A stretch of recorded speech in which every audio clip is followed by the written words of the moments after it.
Another day at the bird feeder.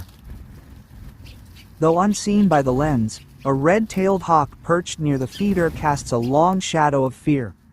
Life near the bottom of the food chain is fraught with treachery, every moment a balance between hunger and survival. Hours pass before Pip ventures to the feeder, cautiously scanning the skies.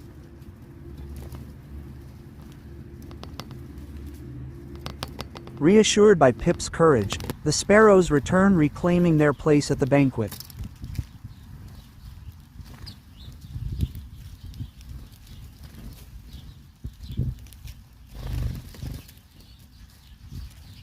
Clara, ever playful, takes center stage, feasting with abandon in the middle of the seeds. The feeder, once shrouded in unease, buzzes with life once more.